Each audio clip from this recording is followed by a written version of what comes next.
Hey everybody, welcome to Allen Family Firewood. Glad to have you along. I have tried about everything to dry firewood and it just hasn't worked. This past winter I built a kiln in the shop. That one just didn't cut it. So I made up plenty of wood. At least I thought I had plenty, but we've run out of wood to make bundles. Or we've run out of dry wood to make bundles.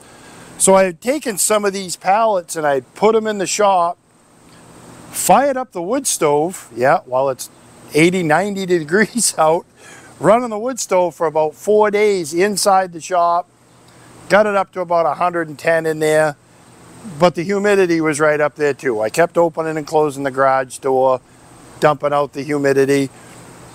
It wasn't cutting the mustard. It just weren't going to work. And I mean, we've got stands that are completely wiped out and empty right now with no dry wood. So this is my next attempt. And I don't know if it's going to work. I think it's going to help. Years ago when I had a garden center, I had 30 by 100 greenhouses. And I used to put wood in when we weren't growing plants. And that worked great for drying wood. But I had big 4-foot fans. They were on a thermostat. I would set them to about 120 degrees, so that's when they would kick on. And during the sunny part of the day, it would heat a greenhouse up to 150 degrees, even with a fan running. That will dry wood in a hurry. So that's kind of going to be my attempt here, is to build kind of a makeshift temporary greenhouse. I don't have room here to build a greenhouse. And it would have to be 30 feet wide because the tractor is 10 feet tall. And to get that headspace to get in, that's how big it would have to be. At least for what I'm familiar for building greenhouses.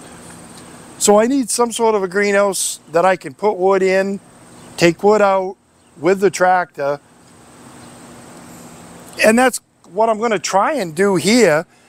I've piled up these pallets kind of in rows, and then I set sticks of logs on the top just because you need some room between the wood. You can't just wrap that wood in plastic. It's not going to work. The humidity needs to come out, cling to the plastic, and then have a fan take it away. And that'll give it some airspace on the top. And on the sides, I think, if I bring some plastic out, that will work. So that's kind of my attempt today. I've got it all here, got the plastic. We're going to wrap this and just see if it's going to bring the temperature up in there. I believe it will. It's kind of cloudy today, and this is the first real cool day that we've had. It's probably in the upper 70s right now, mid 70s I'm guessing, and it hasn't been like this. It's been upper 80s for weeks now, into the 90s with high humidity. So I don't know, stick around, and obviously this wood isn't going to dry in this video either, because it doesn't happen like that. It's probably going to take a couple weeks. I'm probably not going to wait 2 weeks because as we've been splitting it, we've been separating the wood. As we're splitting it, the wet stuff goes on one pallet, the dry goes on another pallet. The first 4 pallets are the wetter stuff that we've been splitting, and these last 2 pallets, I believe, are the drier stuff. So my thought process is to put the fan at that end, where the wood is, blowing out, so it has to pull air in from this end through the wood and all the way down to the other end. I don't know if this is going to work, but I don't believe it's going to make the wood any wetter by doing it, so I can only gain by doing it. And I figured I might as well take you guys along on some of my cockamamie ideas. So enjoy the ride, and we'll see how this works. All right, so it's the roll of plastic that I have is 100 feet long and it's 20 feet wide. These pallets are 6 feet wide, and to where that rope is right there is 4 feet tall, but they're rounded up, and then add that log. Time you add it all up, I think 20 feet is going to be fine. But I've also got to come up with something on the end for the plastic so that it just has a small opening to bring the air in. So I'm going to leave the plastic sticking out probably 8 feet or so. I think that's going to probably be enough. And then I'll just roll this down through.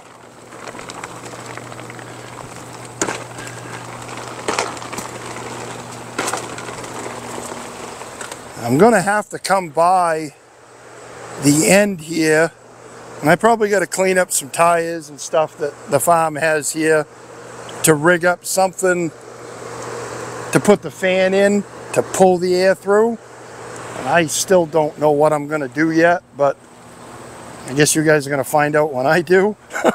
Sometimes I work better just winging it and fixing issues as they arise. So that ought to be enough plastic cut off. Let's see here. Yeah. All right. Cool. We got enough to make probably 3 or 4 more of these. I don't know where we put them, but at least we got the plastic to do it. And I don't know, you guys might not get to see all of this because Karen's on the camera, and I am going to need her help to get this plastic up and over, and you might not get to see that part. Or maybe she could set the camera over there and point it at us or something. I don't know, but I need her help, like now. All right, so now we just got to find you need me at the other end? I need you at that end, yep.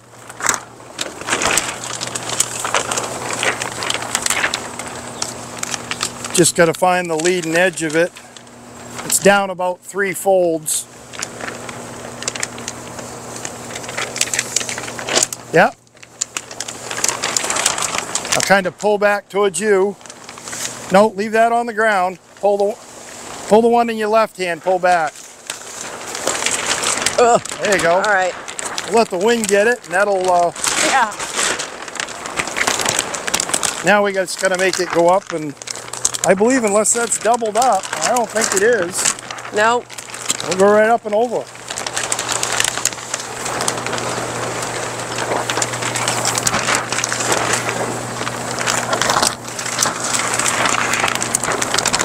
Watch out for that electric fence that you're leaning against. That's going to light you up. I just touched it. I don't think it's on. Oh, it is. I already got hit by it earlier when I was... Well, yeah, it touched it, but... I bent over and it zapped me really good, so... I can't work under these conditions.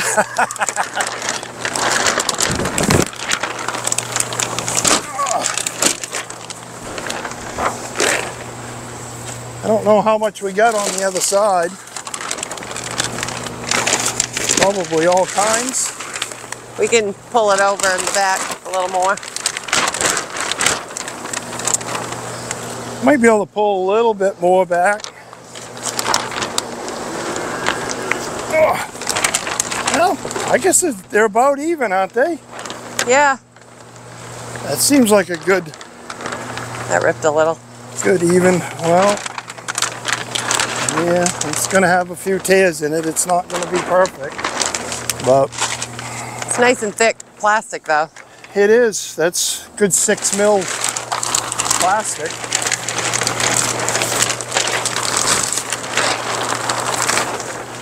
Oh, we didn't tear it up or anything. Okay, step 1. So I think if I get some 2x6s and lay them down the sides on each side, then we just got to take and figure out how to configure something on the ends to hold it. Yeah. Around. Maybe I can set a tire up, put the fan in a tire. I don't know. We'll figure something out. Yeah. We'll be back at you in just a second.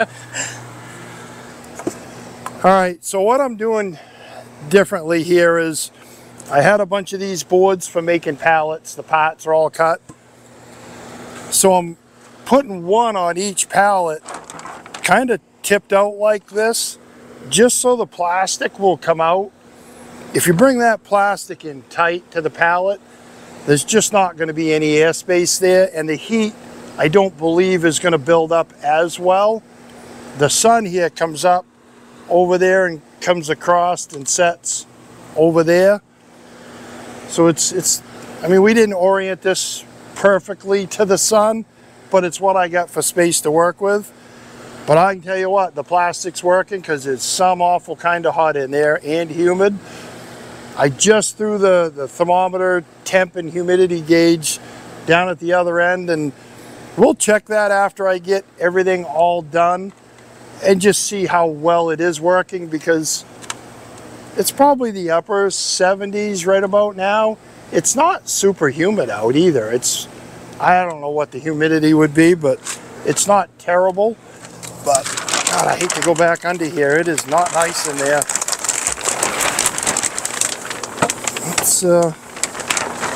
Let's set that right about there.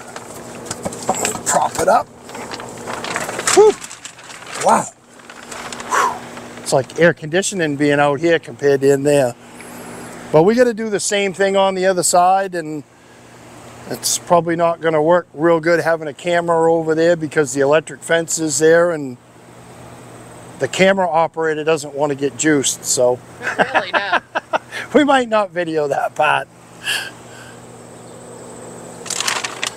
Well, I would say it's actually starting to work. We put the temp and humidity thing in there, and that's reading 97.2 and 40% humidity. So it's working. I mean, now you can kind of see what I meant by having an angle. Plus it's going to help make the rain shed off a little bit better this weekend. We're supposed to get dumped on this weekend, Saturday and Sunday, so well, I don't know, it just went down a degree, but the sun's in behind a cloud, and that does make all the difference in the world. If the sun's not beating on this, it's going to be awful hard to get the temp up. But as long as the humidity starts climbing, I'm going to be a happy camper, and I still don't know what we're going to do for rigging up a fan, but I guess that's next. Maybe. We'll see. All right, you guys, we're gaining temperature in there. I'm up to, oh, it came down a little bit. It was shutting off the over limit, and it does that at 120, but it's down to 113 now, and it's reading almost 40% humidity. But I built, because I want to have a fan on this end, and I didn't have a box fan, and I didn't want to take the time to go out and go buy just a regular cheap box fan, so I took what I had, and I built a wooden box. All I'm going to do is, I'm just going to put this in here, blowing out. Try and get out a little ways. I guess I didn't leave quite enough room for what I needed. I know ideally I'd rather have the fan up here, but that's not what I have, so I'll get it centered at least. Hoping that's just going to stay there. We might have to support that box, I'm not sure. Yeah, okay, well, let's see. Maybe I gotta put a couple support legs on there first. I think I ought to do that, yeah. Back to the drawing board.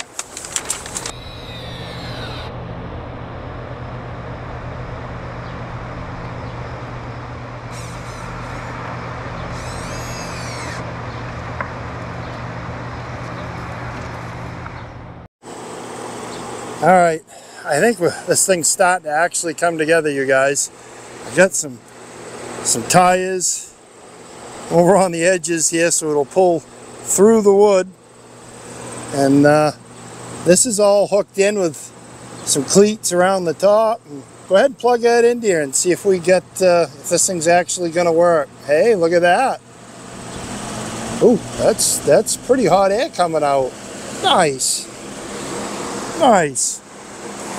All right, now we just got to pay attention to the thermometer on the back, and I'm already seeing moisture build up on that roof line all the way down through, so it's working.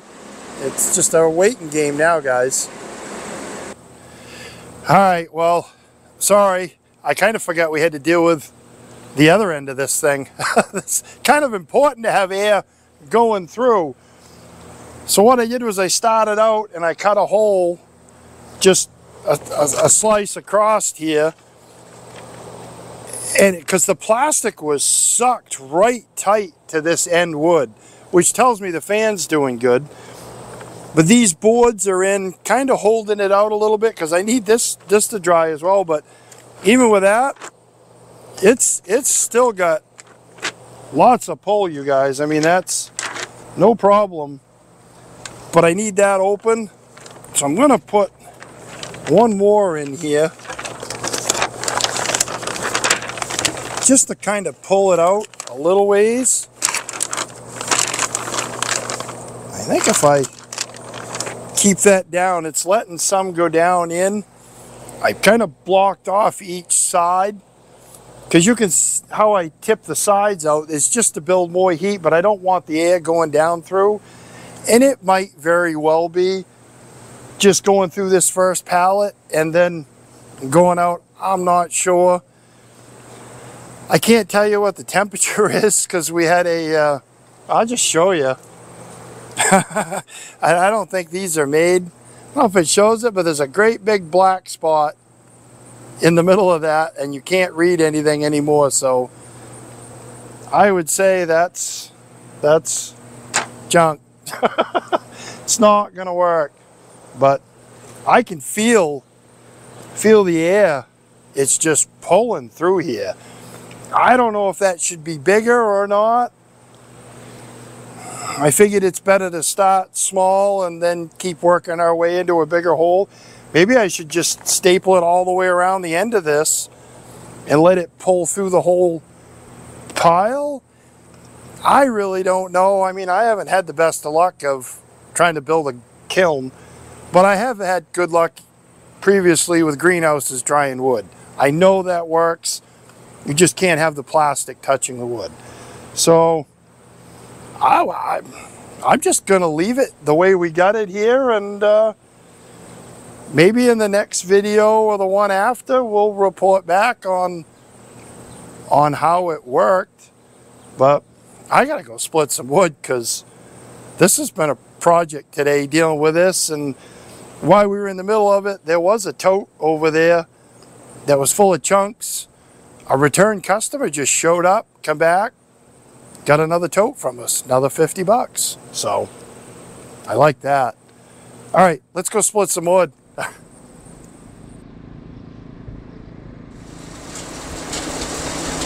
Alright, so as you had seen from the clip before, I had stayed last night, got a whole bunch of rounds cut up, had to have been a couple cord, because there's what you just saw, plus I had loaded up the hopper last night, and Dana had come over this morning because my stacking machine refused to stack that big pile of uglies. There was probably 3/4 of a cord of uglies sitting there, and he needed it for delivery, and she didn't want to stack it, so he showed up this morning with his fancy trailer and we loaded that in there and got that out of here. So I got a nice clean area out there, well, other than my crap pile over here. But I'm going to fire up the splitter and make more green wood because that stuff's drying. We got to start adding to that pile.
All right, I don't know if the video shows it, you guys. This hopper, I'm telling you, it's the best thing since sliced bread. I would not want to be without this thing now. It just makes my life so much easier. But I've still got a bunch more I got to get split. I wanted to get through that pile that's in that corral today, and I don't know if it's going to happen. And the stacking trailer is getting kind of full, so sorry guys, I need my stacking machine back. Right now she's holding a camera, so she can't be in both places at once, and I got to have my stacker. So I think what we're going to do is we're just going to wrap this up right here and call it good. I'll give you an update in the next video on how the greenhouse is doing, or how it did, depending. I mean, if it dries out between now and then, I'm going to bundle it and send it. So we need bundles badly. But all right, I appreciate you guys watching, and we'll catch you on the next one. Bye.